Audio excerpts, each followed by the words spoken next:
Mathematically, they knew what they were doing. Yeah, but that doesn't discount that it was there to act as a sort of grade, as a. They found Khafre's name written on a wall in the pyramid, and they automatically said this was built by Khafre.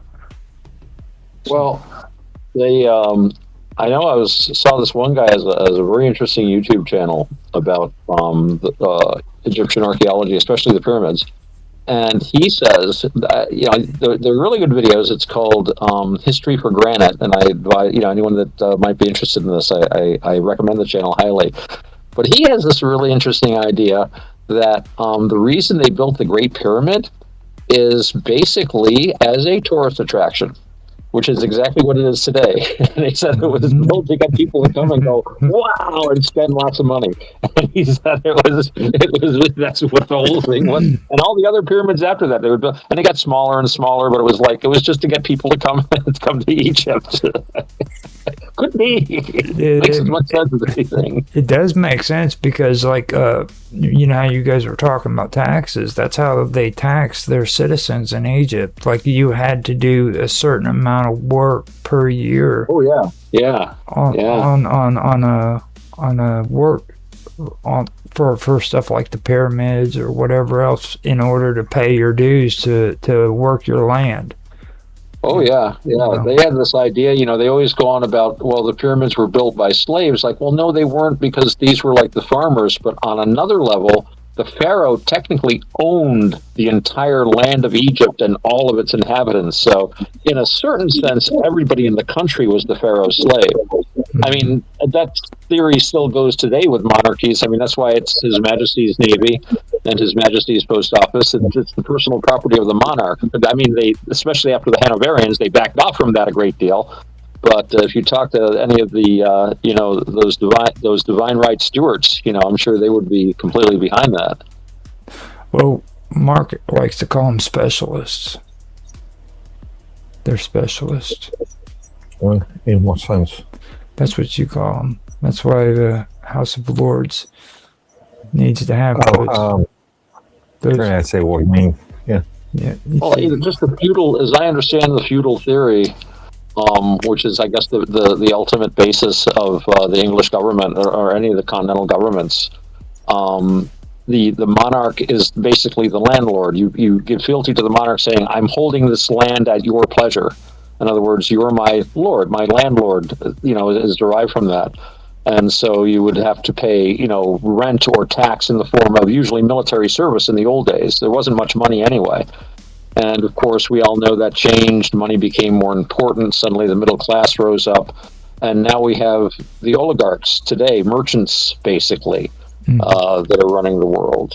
People that have gained their wealth and their power through commerce, things that, from a feudal point of view, in feudalism, you had like the nobles and everybody else. And then, the nobles and the churchmen and everybody else. And this is like everybody else running the world. The bourgeois kind of had to make their own class.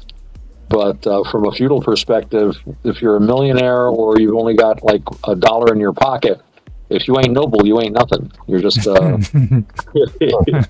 Yeah, like I said that. If you ain't noble, you ain't nothing. That's why people bought patents and things. In Elizabethan time was very popular with this suddenly rising and powerful middle class. The College of Heralds was like inundated with cash. I mean, fees to find, to write grants of arms so that people could style themselves gentlemen. Shakespeare was the famous example where he went out of his way to have his father granted arms because, of course, inherited arms are better than being granted arms yourself. And his father had previously applied for a grant of arms and had been denied. And there was a note by the herald next to it saying, "Non, sans droit." No, he is without right. So when Shakespeare got his arms, his motto became "non sans droit," not without right, without the comma.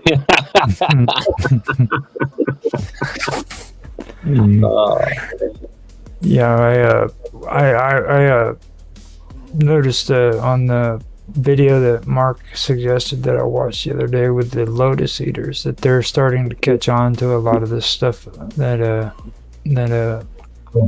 they've been pulling over there in England, because like they started talking about the king wants prince, and the behaviors he did with Easter. And it was interesting because they started actually having conversations too about the nobles and being in the House of Lords, and they seem to, like, today, just that they don't really care what's going on in their own country. You know what I mean? And this kind of behavior has been happening for quite a long time. You know what I mean? And it's good. It's good to see that they're actually catching on to that and they're talking about the it. concept of monarchy and hereditary peers is they've got a historical interest in the country. They're there to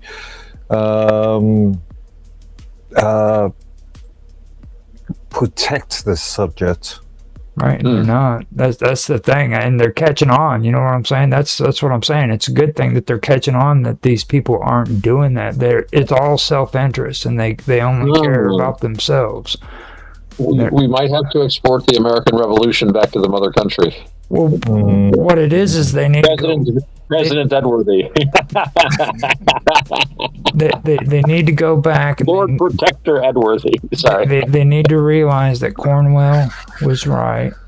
And that this monarchy nonsense needs to stop, and they need to get a real constitution, something that's written on paper. We have got a real constitution. Whatever. That used to be a test of sobriety. Can you say British Constitution without slurring?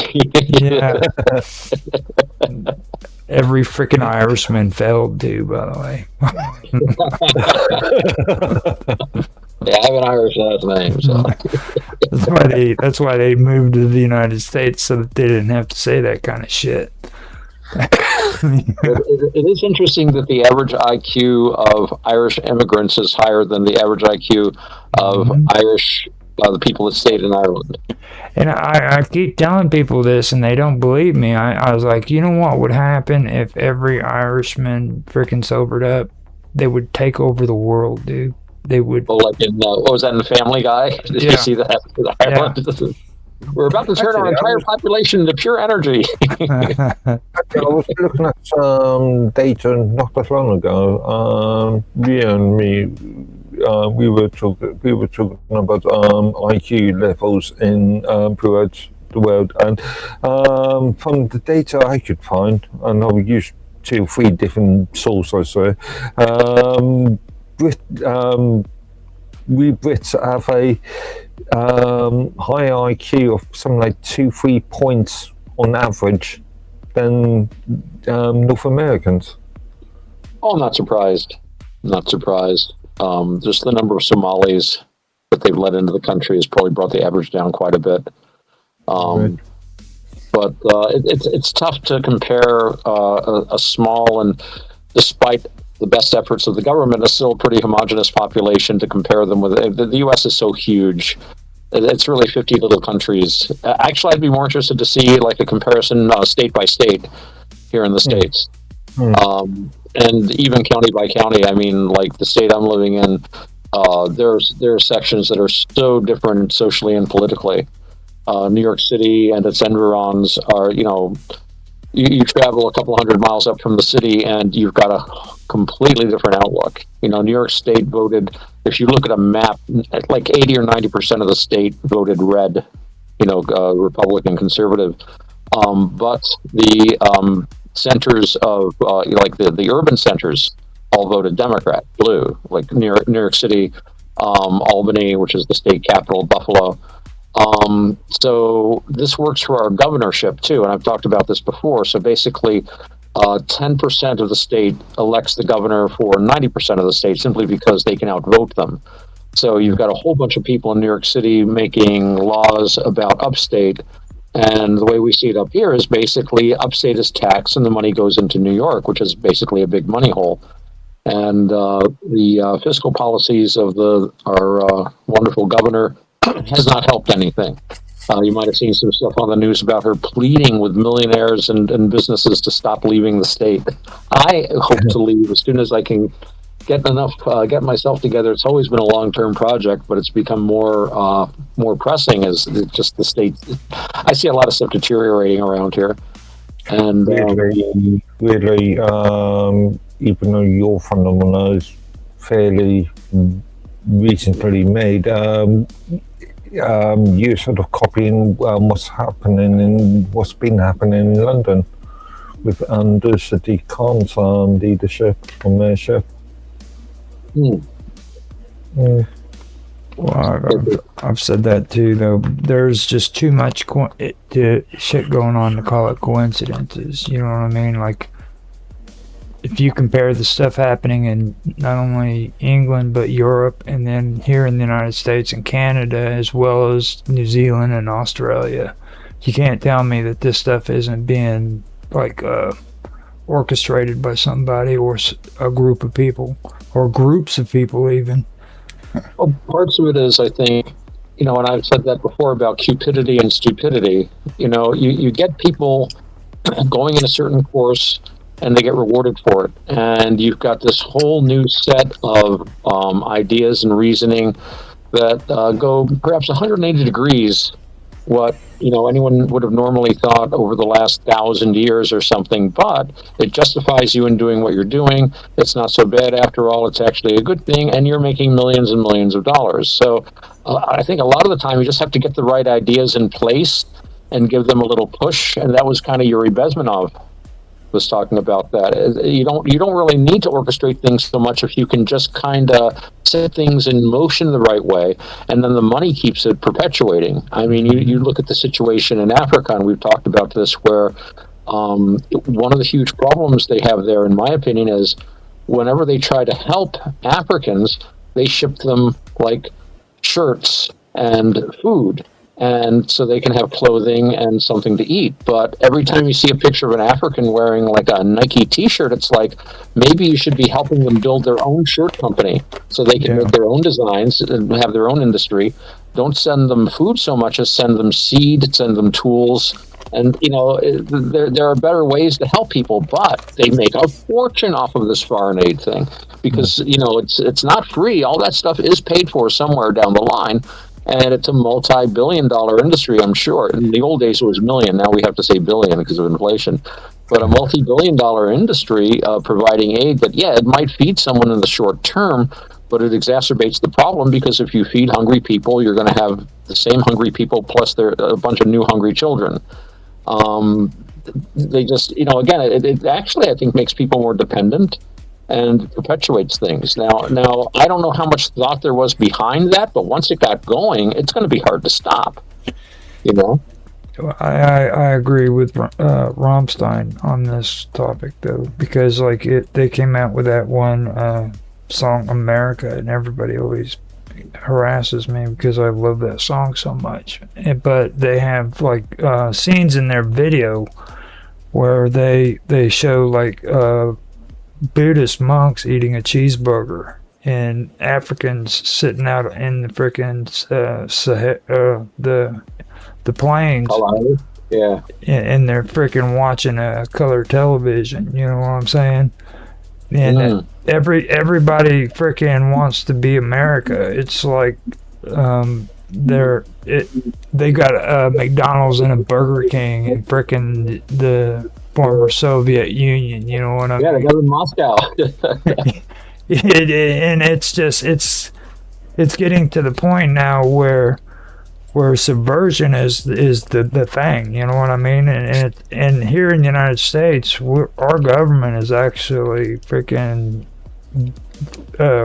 it's actually built to where freaking subversion is legal. It's perfectly legal to subvert our country and get away with it. And that in itself causes a complication here. If it's in the end user agreement, then it's not subversion anymore, right? It's allowed. Mark, like, you were supposed to read that before the country signed it. well, see, in England, me and Mark's had conversations about this, like with the BBC and like a lot of their television. There was a lot of television back in the 80s and 90s that we just couldn't watch here in the United States because England just wouldn't tolerate it. And weirdly enough, it was the opposite way around. In the 80s, we had a proliferation of North American, US content. Well, this even goes too with like Australia too, because you got to remember, Are You Being Served was actually rebroadcast with different cast members in the United States and in Australia. Oh yeah, they did an Aussie version, didn't they? Yeah, I remember that now vaguely. I used to love that show. I used to watch that all the time. Yeah. So sorry, you just remind me of the old joke. I've watched the British, the UK's Office. Yeah, that was great. Ricky I've watched the US version. US is terrible.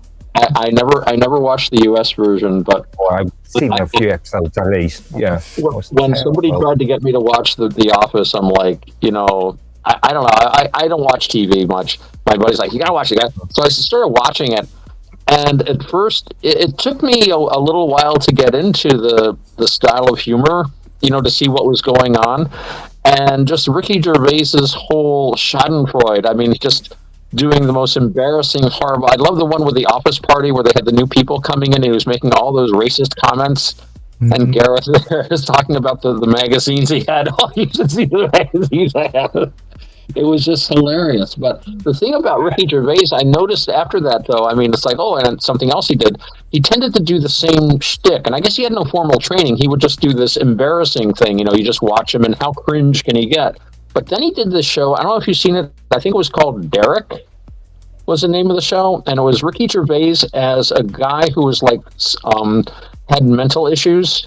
He was like slightly developmentally disabled and he worked in an old people's home. Oh, and it was completely unlike, and it was this very poignant, it was still comedy and had some wild characters, but it still had this poignancy of dealing with people at the end of their lives and things like that. I thought it was really effective, and it was just so different from anything else he had done. It was completely, his character was not like, the guy from The Office. Yeah. David Brent, that was the character's name. But I've seen it here in the States. They had it on like public television or something, or some cable or something. But I don't know if you guys had seen that. It was very different from anything else he ever did. I actually liked it.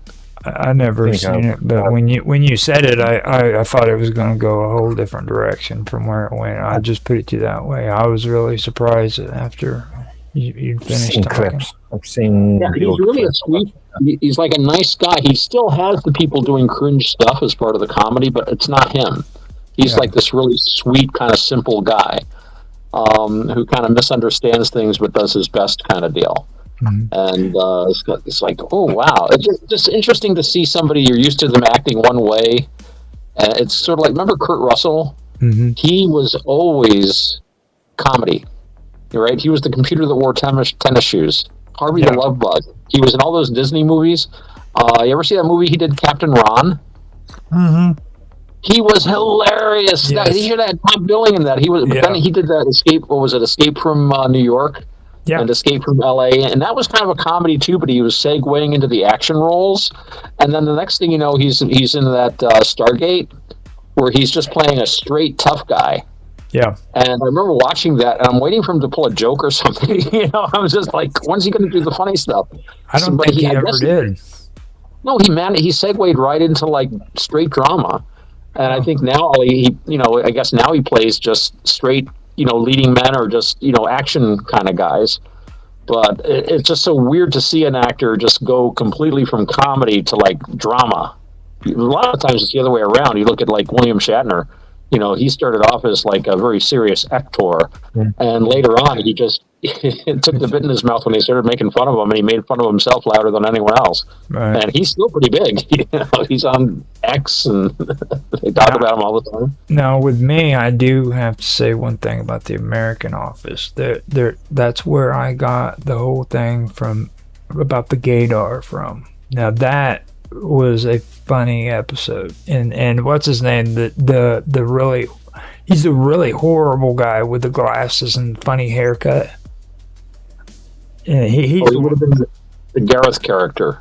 Yeah, I don't know the American characters' names or anything, but there was that they used the same template. Yeah, the idiot, the really awful guy. the guy who was always supposed to be his nemesis. He ended up telling him that he can hook him up with a gaydar, to where all you have to do is point the gaydar at anybody and you tell if they're gay or straight. And he said that he had to buy it off of the website and stuff. So he's sitting there. But yeah, that's where I got it from, and I never saw an episode like that on the English version. That, you know what I mean? But I did like that part when it comes to the American version. And I also want to mention another thing that they outdid the Americans on, and that was Being Human as well. Being Human is an excellent freaking show when it's the English version, but they really bottomed out on the American version. Doesn't always translate well. Well, the story on that one goes like it's a vampire and a werewolf trying to live in an apartment together and try to be human. And then they find out that a girl was dead there. It was a ghost. So werewolves and vampires can see ghosts. So they're all living in this apartment trying to be human. And, sounds like Three's Company. Yeah, basically think about it as Three's Company with a ghost, a werewolf, and a vampire. That actually sounds pretty cool. Yeah, it was actually. It was. Sounds like a Dude, Where's My Wallet episode. No, it wasn't as weird as the Dude, Where's My Wallet episode. Nothing's as weird as Dude, Where's My Wallet. Back about I think maybe 2-3 weeks ago now.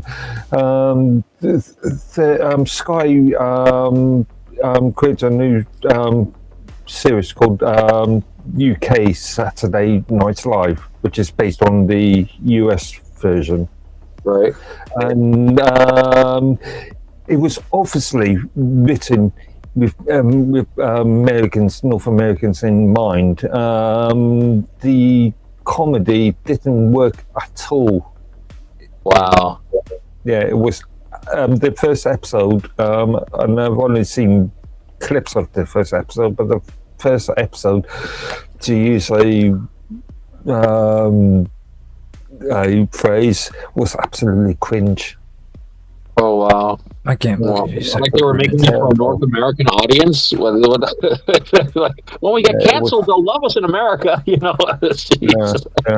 Well, see, like entertainment. When it comes to entertainment, you don't take American entertainment to the UK. Like whenever they were real big on like you know how we had the carnivals and stuff. Yeah. Like the last thing that England actually liked when it came to carnivals from us was like Buffalo Bill. And that was it. Oh yeah, he was something else. You know, like they started.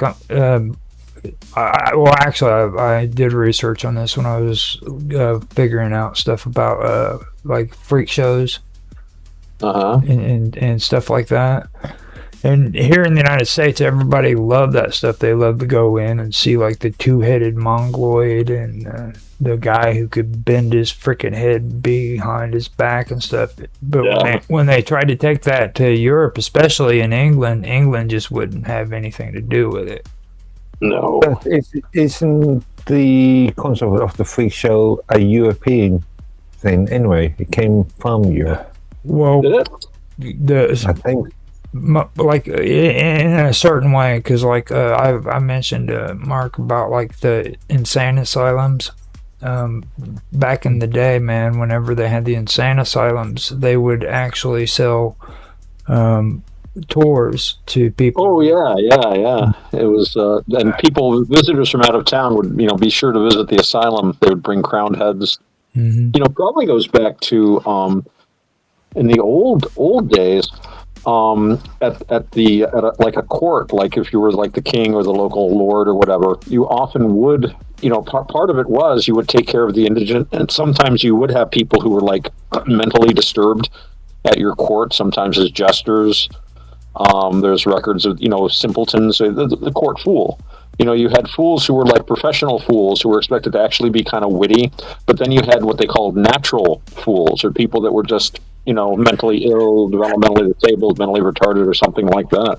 And they were considered to be amusing.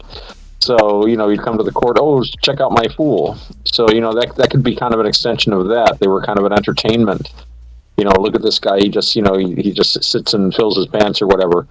And when I think about it, there is that very famous case. You guys have probably heard about it. They go through the old records. It was, I believe, a court jester to Henry VIII, known as Richard the Farter or something like that. Something the Farter, and that was his skill. He could like part like songs and things, and he received this great pension when he retired. But his requirement was to receive the land that he had to appear at the Christmas court once a year and do like so many pratfalls and a great fart or something like that for King Henry. Which just goes to show what a Renaissance man thought was, there he goes, Henry VIII, president of chivalry, the knight of his age, poet, musician, king, and really liked a good fart joke. So I would have him at my parties. I mean, you and Henry VIII. So there you go. It's like I can relate, dude. This was sophisticated Renaissance humor. This is like the age of reason. For a moment there, you forgot who you're talking to, right? Dude, a guy who can fart freaking Christmas Carol. Yeah. It got him a pension and a farm, which most peasants would not look forward to.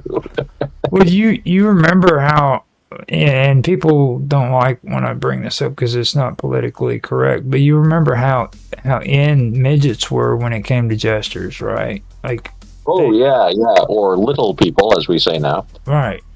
And it's like they actually believe that there was magic involved with that, with having a midget on your in your court. They really thought that there was magic involved with that, like to have midgets and twins. Twins were another big deal. Well, I know midgets were very popular at the Spanish court, the Habsburg court. There's famous paintings, I think, by El Greco and others, of some of the court, and included court midgets. And if you've ever seen that wonderful film by Arthur Miller, I think it was, the Alice in Wonderland film he did for the BBC. It's in black and white, and unfortunately had been chopped up a bit by the censors, and we will never see the complete version. But there are scenes of the Queen of Hearts, who is modeled very much on Queen Victoria, and she's accompanied by dwarves or midgets in court dress, looking like Spanish court dress, which was a reference to this. So, a great movie if you have a chance to see it. It's very surreal, very surreal. Leo McKern is in it, great actor, and also Peter Sellers, King of Hearts. That'd be cool to check out. Apparently, he was a real jerk on set, though, by all accounts. Yeah, I've heard stories about him being not very liked on various films. Well, apparently, when he made the Alice movie, part of the film had a band involved, and at one point, Peter Sellers was so upset that he had to lie down, and they had the band play to him to calm him down. Or, like, if he saw something like a cat cross his path the wrong way, it can't work today. He was very superstitious. But I guess when you get a certain amount of stardom, you get to pull stuff like that. I just wonder how he behaved when he was just like a working actor. It was like, I'm sure he was a little more reasonable. One would hope, anyway. I don't know, actors temperamental towards that sort of work together. Yeah. They do these amazing performances, and I'm thinking, Peter Cook was magnificent. Dudley Moore. They did some great work together. Peter Cook was in a movie called Yellowbeard, which was not a uniformly successful film, but had some great moments in it. I loved his performance as this doddering drunk guy. Reminded me of one of my college professors, actually. It's like if they ever made a movie about him. But when you get to their private lives, you got to separate how people are personally from. I've known so many girls over the years that, not so many, but you come across these things like, oh, he's a musician. He must have a beautiful soul. Well, he can play beautiful music. But I know a lot of musicians. They're not particularly enlightened or in touch with themselves. To tell you the truth. I know a guy that played great guitar, but he huffed gasoline. Was a complete maniac. You just wouldn't want the guy in your living room.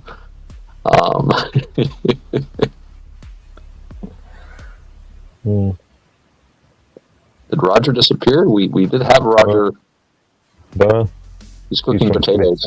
Flittering in and flittering in. I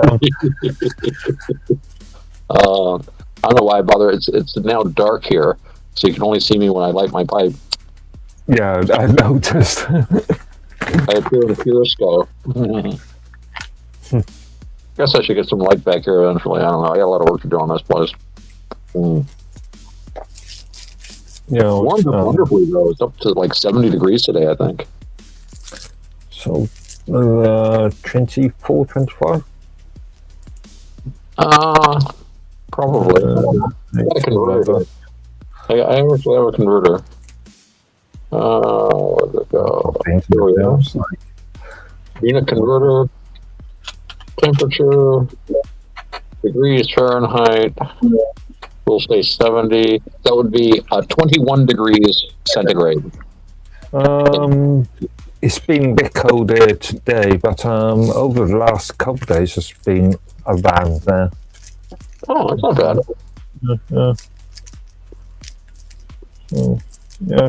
Fairly nice sort of spring, early summer sort of temperatures. I think I'm getting a little sprinkle of rain right now, but nothing much.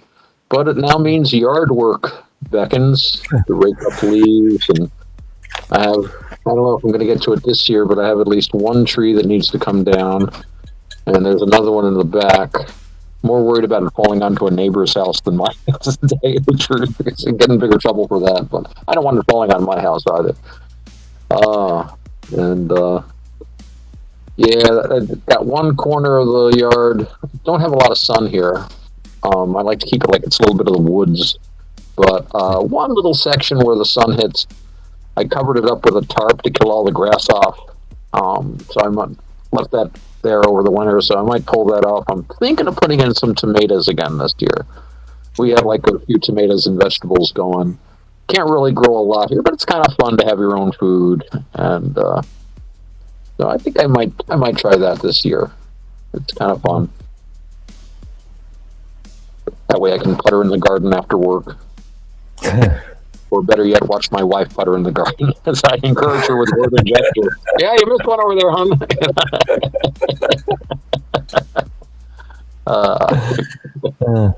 That's one thing I cannot I've never been a fan of gardening.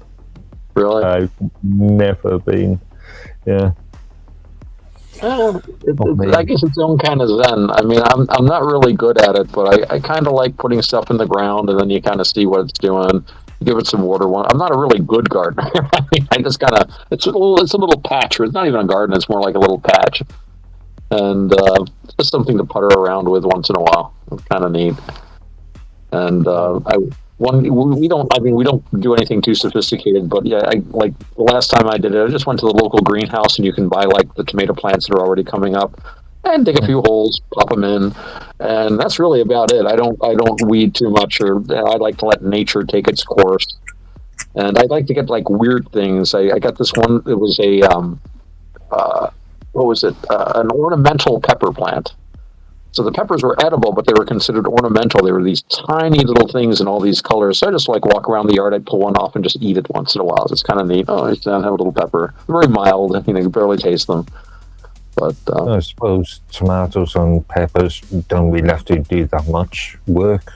no, not that. Put them in the ground and let they just do all the We tried to grow leeks one year. That took work to try to get the leeks going, and that wasn't, you know, because you've got to dig them down, and there's I don't remember all the details. My wife handled a lot of it, to tell you the truth. But and I'd like to try.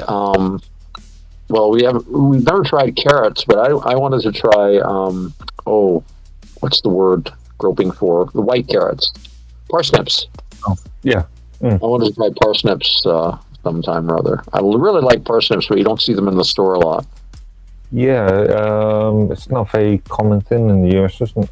Parsnips, sweets, turnips. You see them at the farmers markets. We do have farmers markets around here. You can get like parsnips and rutabagas and turnips and things like that. Beets. I like root vegetables. They're one of my favorite things. We go to Sunday roast dinner with parsnips. I enjoy parsnips. We go to this. It's like a food bank where you can get free food. And I like to go there when, like, some of the local farmers will bring in crops, and everybody goes in there and they want like cakes and bread and stuff like that. But they'll have like a big box of carrots, and the carrots are like, they're really good carrots, but they're not marketable because instead of growing straight, they were grown in somebody's field, so they go different directions and stuff. So it's like free carrots. They just look weird, you know. So I go and I get carrots and potatoes and. Sometimes they'll have like you do see beets in there once in a while, or turnips, and I'm always looking for stuff like that. There's some supermarkets in the UK that will that do sell weird shaped vegetables, but at a discount, obviously, because the average consumer wouldn't buy them. But yeah. You see, that's short-sighted. They should market them as special vegetables that cost twice as much. Yeah. Well, anybody can have a straight carrot, but this carrot goes in 3 different angles. We charge by the angle. There's more nutrition this way. The vitamin A doesn't drain out of the bottom. I mean, if you can go with sending organic fruits and veg at a extremely expensive sort of price. Yeah.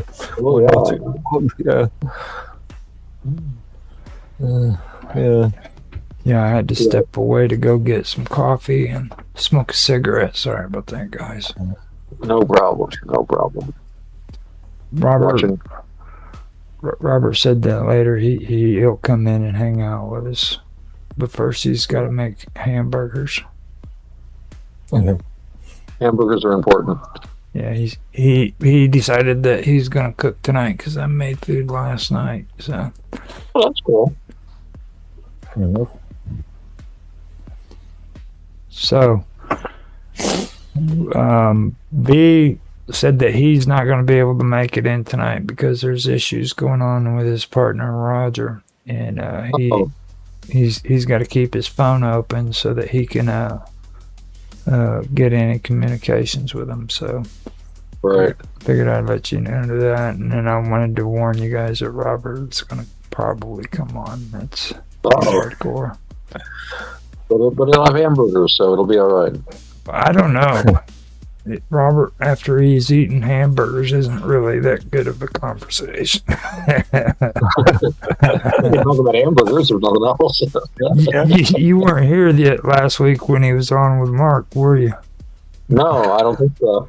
He's the only person I knew who called Mark a Klingon, said he looked like a Klingon, dude. I was like, wow. He'd have to change the shape of his beard a little bit. I think he needs some more forehead makeup, but the first thing he did too was touch his forehead. Whenever Robert said that, he reached out. The first thing I thought of was pasties, because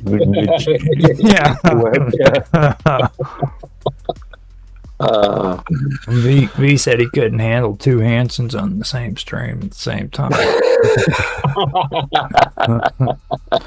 That says a lot. Action tonight.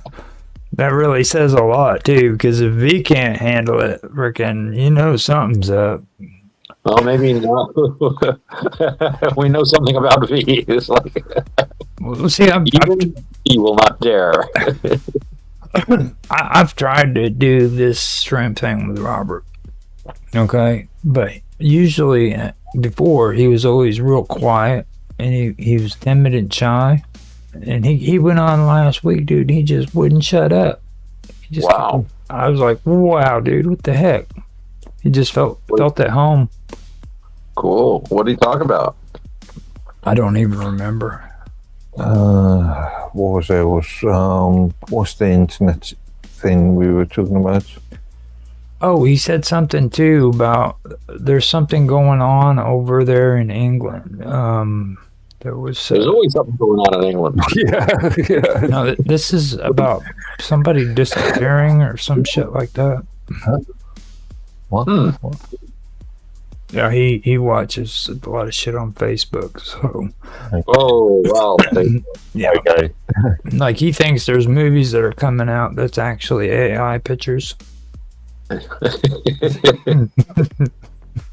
love those ones on abandoned films. They've got some wild stuff on there. They do like Star Wars if it was made in the 1950s, or Star Wars like in the 1970s or something. That's pretty neat.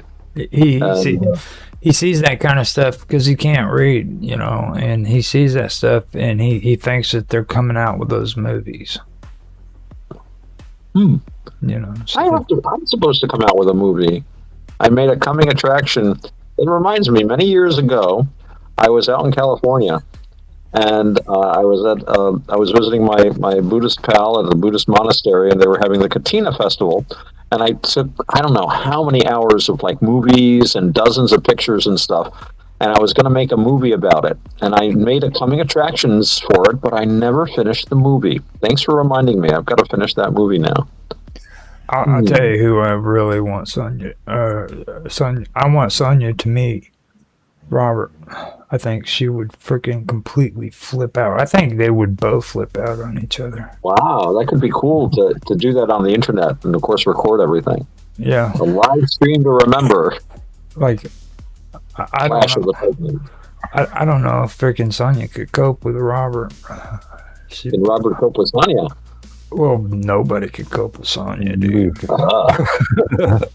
Sonia's in her own league. Actually, didn't Sonia appear last week? Yeah, she appeared after the stream. Yeah. I think yeah. She came in that last second or something. And what was it? Did I tell you guys that I actually went on Jeffy's show for a little while last night? Oh, how'd that go? It was fun, dude, because I started talking to him about the stuff I tell you. Like the world tree and the primordial and all that. Right. And he just freaking exploded. He couldn't believe freaking I was saying that stuff. He's like, that's amazing. Where did you come up with that stuff? so of course I left the call and left it just hanging, you know what I mean? Yeah. Always leave him wanting more. Yeah. He wants me to go on there. I really should go on his show when I get a chance. He sent me a thing about what's this? I'm getting messages. A payment? Wait, somebody paid me something? Oh no, I paid someone else. Never mind. I was excited for him. Payment. Oh damn, I paid another bill. It's like everything just sinks. It's like, oh damn. Oh. But yeah. Oh my goodness. I haven't actually appeared on Jeffy's show, a pirate show, in some time now.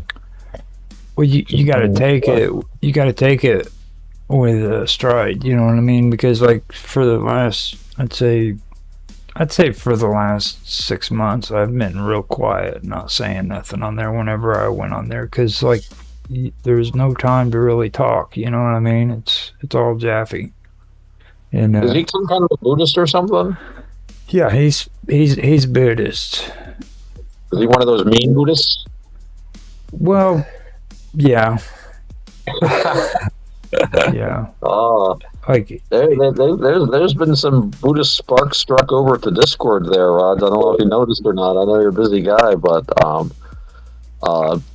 friend Thur there, the meanest Buddhist of them all, there was really classic. Pani Basa was losing patience with him. well, I don't think Thur is actually a Buddhist from all this research I've done, to be honest with you. I mean, he doesn't really. I think when you said. Pani Basa agrees with you, I think, on that. He doesn't consider him a Buddhist either.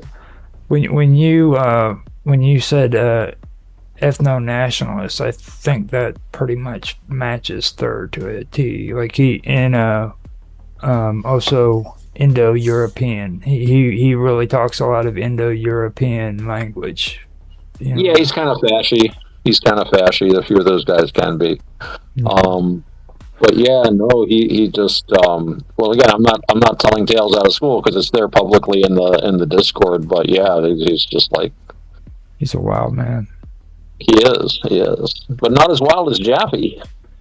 Well, I think if you have a chance, maybe get him hooked up with Thur and have Thur go on Jaffe's show, because I think Jaffe would actually enjoy having him on there, to be honest. Just a thought. I don't really talk to him much, but I can suggest it.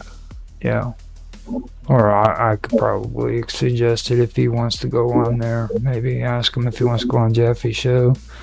Because he has Brian Rue on there. He's had him on there twice. So. Actually, Brian and Pani Basa just did a video on meditation. Mm-hmm. Well, just keep Brian focused on Buddhism, and he's great. Mm-hmm. That's what I was telling Jaffe too. Whenever I did an interview with Brian, I mean, Brian was just excellent. It wasn't about Buddhism, but he was right on target. Oh yeah, he is. He is. You know. But I really do love tapping his mind on Buddhism. He has not only is he really knowledgeable, but he has gone. You see, he's a Theravada Buddhist now, but he came out of a Tibetan Buddhist background. Mm-hmm. So he studied the Mahayana and the Vajrayana stuff. Eventually, he saw past it, came to the true Dhamma.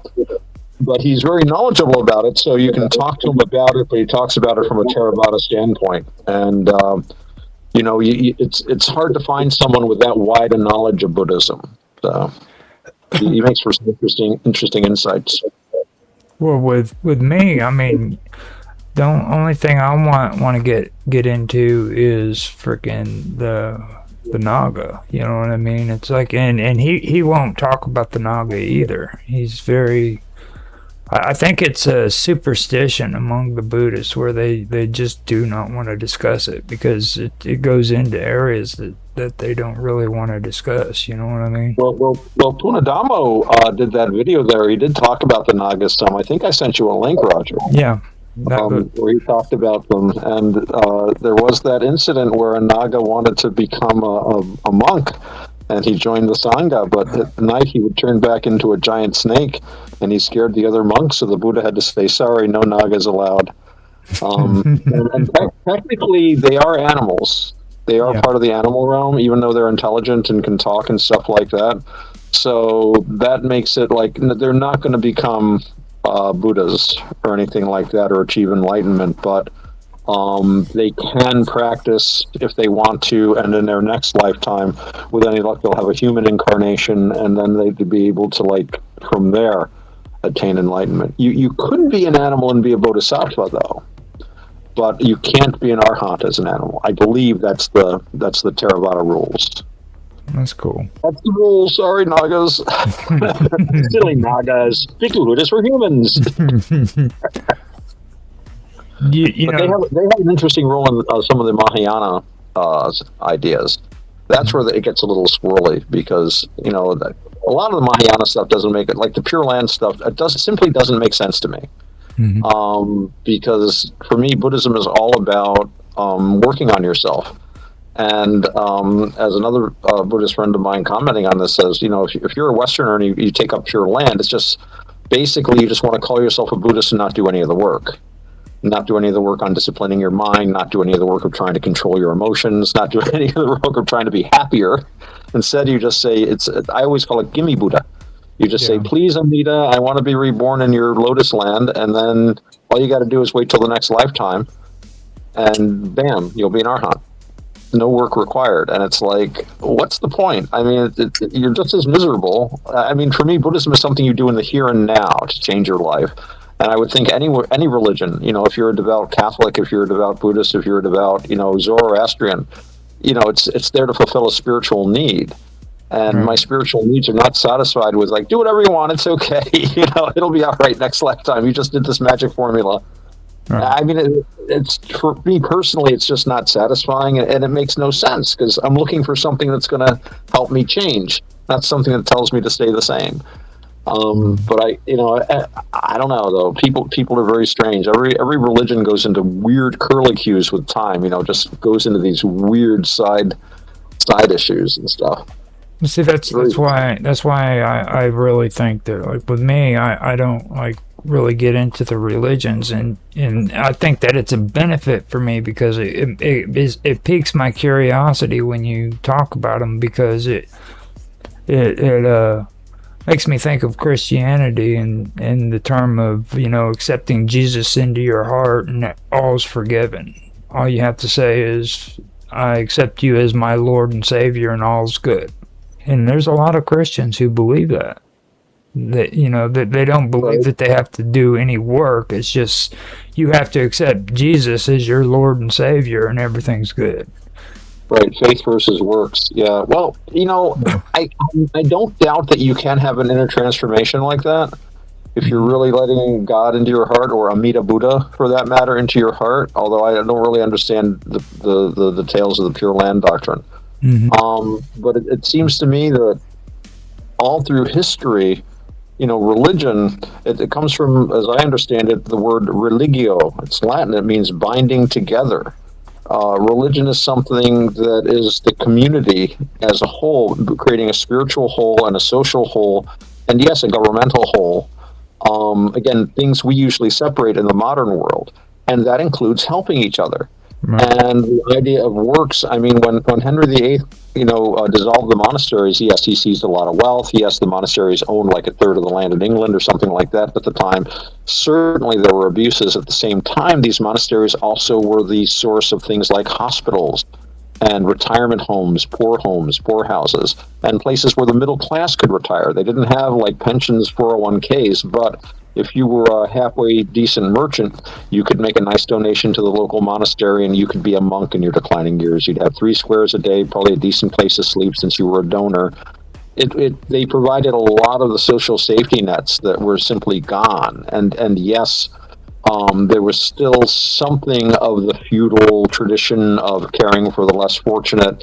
I've talked before about the Elizabethan who was refused a grant of arms because his gate was not greasy enough. He wasn't giving enough to the poor. And I've talked about Henry VIII keeping a huge kitchen, cooking 24 hours a day, producing tons of excess food, which was handed out to poor people. So they weren't unaware of this, but again, they were very short-sighted. Henry's like, oh, good, I can afford to pay for that field of the cloth of gold thing, where I think he spent the whole gross national product of the country for what was basically a party with the King of France. He needed money, obviously.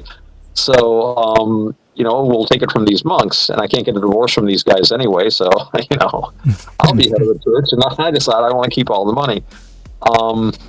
It's always, works has always been just an outgrowth of that inner transformation, if you want to look at it on that level.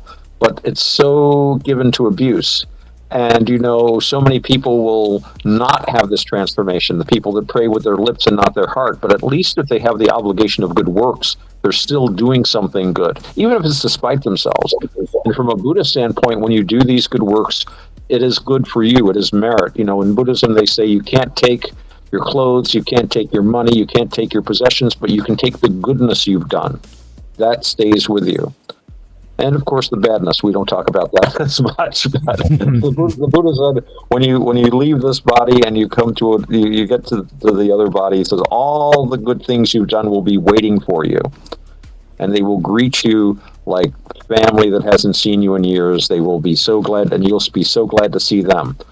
Doesn't mention the other, the bad deeds will also be waiting there, and you can imagine how they're going to regard you. So you want to have good people meeting you.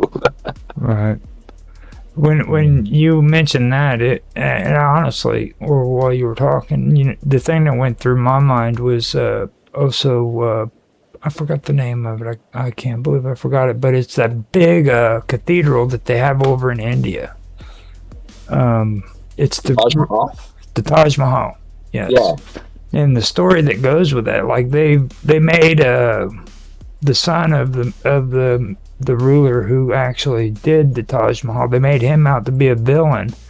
But then when I did further research into it, I found out that the reason why his son did what he did was because his father had depleted the entire freaking Indian economy building that Taj Mahal. Oh, wow. Yeah. Yeah.